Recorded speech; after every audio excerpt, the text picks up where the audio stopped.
శిక్షను అనుభవించాడు సిలువలో. అదే సిలువ. చేతుల్లో మేకలు, తలలో ముండ్ల కిరీటము, కాలులో మేకలు, హృదయంలో బాణంతో కూర్చోబడ్డాడు. బళ్ళెముతో మనకు రక్తం అంతా కార్చాడు. మన చావును ఆయన పొందాడు. మనకు బదులు చచ్చిపోయాడు, సమాధి అయ్యాడు, తిరిగి లేచినాడు. యేసు ప్రభు ఒక్కడే. కాబట్టి మన అప్పు తెచ్చింది ఎవరు? యేసు ప్రభు. మన పాపాన్ని కొట్టేసింది ఎవరు? యేసు ప్రభు. ఆ యేసు ప్రభు నందు విశ్వాసం ఉంచు, అంతే. నువ్వే మతంలో చేరద్దు. పిచ్చోడు చెప్తాడు మతంలో చేరాలని, వాని చేతకాక చెప్తాడు అన్ని మతాలు ఒకటే రాయి. కానీ ఏ మతము పాపాన్ని తీయలేదు, ఏ మతము పాపాన్ని తీయలేదు, గుర్తుపెట్టుకోండి. క్రైస్తవ మతం కూడా వేస్తే. అందుకని యేసు ప్రభు అన్నాడు, నేనే మార్గం, నేనే సత్యం, నేనే జీవం అన్నాడు. నేను మార్గం అన్నాడు కానీ మతం అని చెప్పలేదు. గుర్తుపెట్టుకోండి ప్రియమైన వాళ్ళ, ఇది డిఫరెన్స్. మతము మానవుడు చేసింది, మార్గము దేవుడు చేసింది. మతము మానవుడు చేసింది, మార్గము దేవుడు చేసింది. మానవులు ప్రయాసపడి పాపాన్ని తీసివేసుకొని పవిత్రులై పరమాత్మ దగ్గరికి పోవాలని అనుసరించేటువంటి మార్గములను ఏమంటారని మతాలు అంటాం.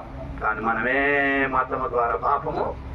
అందుకని పరమాత్ముడే మనల్ని ప్రేమించి మన పాపపు శిక్షను భరించడానికి లోకానికి వచ్చే సిలువలో శిక్ష భరించే రక్తముగా చచ్చిపోయి మళ్ళా లేచాడు. ఆ యేసు ప్రభువును విశ్వాసం. మతంలో చేరద్దండి.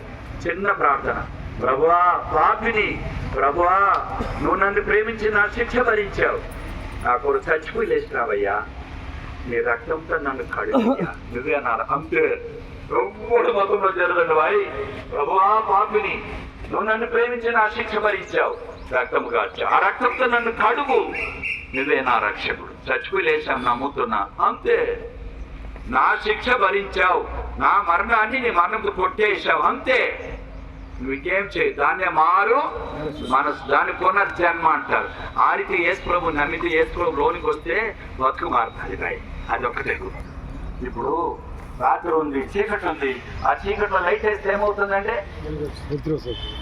ఆ చీకటి అంతా పారిపోతుంది. వెలుగు, ఆ వెలుగు నీలో ఉందే. క్రైస్తవుడు అంటున్నావు, నేను కూడా క్రీస్తుని అంటున్నావు, నువ్వు దేవుని బిడ్డ అంటున్నావు, నీ బతుకు మారిందా? యేసు ప్రభు అంటున్నాడు, ఎవడైనా నువ్వు క్రీస్తునందు ఉన్న ఎడల వాడు నూతన సృష్టి, పాతవి గతించెను, సమస్తములు కొత్త జీవితం వస్తే అది మారు మనసిపోతున్న జీవితం. ఊరికే పేరు పెట్టుకుంటే, క్రైస్తవ పేరు పెట్టుకుంటే పరలోకానికి పోడు. బోధకుడైనంత మాత్రాన పరలోకానికి ఎవడు పోడు. చర్చి నడిపిస్తే పరలోకానికి పోడు, అదొక మతం. కానీ మన జీవితంలో హృదయంలో పరిశుద్ధాత్మ దేవుని కార్యం జరగాలి. ఆత్మదేవుని తండ్రి కుమార పరిశుద్ధాత్మ దేవుని కార్యం జరిగితే అప్పుడు మనము మరణము నుండి జీవంలోనికి దాటించాం. అందుకని దేవుడు ఏమంటున్నాడంటే, నిద్రపోతున్నాడు వీడు, లేపుదామనండి అన్నాడు. ఇప్పుడు కమలమ్మ కూడా ఏమైంది? యేసు ప్రభునందు నిద్రిస్తూ ఉంది. అందుకని 4వ అధ్యాయం 1 తెస్సలోనికైలకు రాసిన పత్రికలో 12 నుంచి 13 మనం చదివితే, నిరీక్షణ లేని ఇతరుల వలె మీరు దుఃఖపడకుండా నిమిత్తము నిద్రించుచున్న వారిని గూర్చి మీకు తెలియకుండా మాకు ఇష్టము. ఇప్పుడు ఆమె నిద్రపోతా ఉంది, గుర్తుపెట్టుకో. హలో, ఆమె చచ్చిపోలే, ఎందుకు కంగారు పడతావు? నిద్రపోతా ఉంది. నిద్రపోయిన వాళ్ళు ఏం చేస్తాము? మేల్కొల్పాలి. అందుకే కదా ఆయన కూడా లాజరు చచ్చిపోతే కూడా దేవుడు ఏమంటున్నాడు? మన సహోదరుడు నిద్రించుతున్నాడు, మేల్కొల్పుదాము రావంటే వాళ్ళు అర్థం కాల. వాళ్ళకి ఏం చెప్తున్నాడు ఈయన అని. అదేంటది? భౌతికమైన నిద్ర, ఆత్మీయమైన నిద్ర. భౌతికమైన చావు, ఆత్మీయమైన చావు రెండు ఉన్నాయి, గుర్తుపెట్టుకో. భౌతికమైన చావు నీవు నేను అందరూ వెళ్ళాలి, బతికి ఉంటే దేవుడు అనుమతిస్తే. రెండవది ఆత్మీయమైన చావు, నిత్యమైనటువంటి ఎడబాటు, అగ్ని ఆరదు, పురుగు గుర్తుపెట్టుకో. ఎగరద్దు, గర్వించబోద్దు. వాడు ఎంత అనద్దు నువ్వు.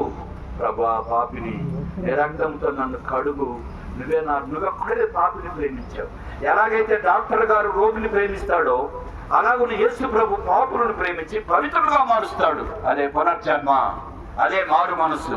ఆ మారు మనసు పొందావా? లేకపోతే ఈ సమయంలో కమలమ్మ గారు మనతో మాట్లాడేది ఏంటంటే, అయ్యా నేను నిద్రపోతున్నా, అంతే, నేనేం చచ్చిపోలే, నేను విశ్రాంతి పొందుతున్నా. నా ప్రభువు దినం వస్తాడు, వచ్చినప్పుడు ఓడ శబ్దాన్ని వినిపింపు చేస్తాడు. అప్పుడు నేను ఏమవుతాను? ప్రమోషన్, హెచ్చింపులకు వస్తా, మహిమా శరీరము దాడుస్తా, నా ప్రభు వలే ఉంటా, నా ప్రభుతోనే ఉంటా నేను. ప్రభు అనే ఉంటాం. మహిమా శరీరాలు వస్తాయి మనకి. కాబట్టి ప్రియమైన వారులారా, ఆ మహిమా శరీరంలో మనం పాలు పొందాలి. ఆ ధన్యతలోనికి మనం రావాలి. ఏదైనా ఇంట్లో ఉన్నాము, రేపు మట్టికి వెళ్ళిపోతాం నాన్న, ఎవడు శాశ్వతం చెప్పు బాబు. వాళ్ళ అన్నయ్య గారు అంటున్నారు, మొన్ననే చూసిపోయినాను బాబు, మొన్ననే చూసిపోతే ఇంటికి పోగానే కబురు వచ్చింది మా చెల్లెమ్మ పోయింది బాబు. వాళ్ళకి చూడండి, అనుకుంటావా? గడిపించవద్దమ్మా, గడిపించవద్దు. మన జీవితంలో మనం దేవునికి ప్రథమ స్థానం లేదు. కాబట్టి క్రైస్తవునికి ఏమి లేదు? చావు లేదు. క్రైస్తవునికి చావుని ఏమని పోలుస్తారు? నిద్ర అంటారు. రెండవది విశ్రాంతి అంటారు. మూడవది ప్రమోషన్. ఒకసారి ప్రభు వస్తాడు, మనల్ని తీసుకొని వెళతాడు. మరి ఏం కంగారు పడిన అవసరం లేదు. ప్రభుని మనం స్తుతిస్తాం. ఇంకా ఎవరైనా అటువంటి నిరీక్షణ లేకపోతే ఈ సమయమందు ప్రభుకు సమర్పించుకోండి. ప్రభువా, నేను క్రైస్తవుడు అనుకుంటున్నాను, పేరు పెట్టుకున్నాను, చిన్నప్పుడే బాప్తిసం తీసుకున్నాను, కానీ నా బ్రతుకులో మార్పు లేదయ్యా, అన్ని అలవాట్లు ఉన్నాయి. వాడెవడు చెప్పినట్టుగా చీకటి ఉందంట, లైట్ ఉందంట. ఎట్లుంటది? రెండు ఉంటాయి. ఏమే లైట్ ఉంటే చీకటి ఉండదు, పారిపోతుంది. అది క్రీస్తునందు ఉంటే నూతన సృష్టి అనుభవం అనుకుంటా. లేకపోతే ఏదైనా మనం ప్రార్థన చేసుకుందాం. ఇప్పుడు కమలమ్మ గారు ఏం పోతున్నారు? నిద్రపోతున్నాడు. యేసు మళ్ళా వస్తాడు, వచ్చి బూర శబ్దాన్ని వినిపింపచేస్తాడు. రెండవ రాకడలో, మధ్య ఆకాశంలో ఆ బూర శబ్దాన్ని విన్నటువంటి నిజ క్రైస్తవులందరూ కూడా లేపబడతారు, మహిమా శరీరాన్ని పొందుతారు, మన ప్రభుతోనే ఉంటారు. కాబట్టి మన సహోదరి చచ్చిపోలేదు, మన సహోదరి నిద్రిస్తూ ఉంది. మనకు ఒక నిరీక్షణ ఉంది. ప్రభు వస్తాడు, మనల్ని ఆయన లేపుకొని తీసుకొని పోతాడు, ప్రమోషన్ హెచ్చింపిస్తాడు. మన ప్రభుతోనే ఉంటాం మనం. అది మనకున్న నిరీక్షణ. కాబట్టి దుఃఖించేవారుగా ఉండకూడదు. మన నిరీక్షణ కలిగి ఈ భౌతిక కాయాన్ని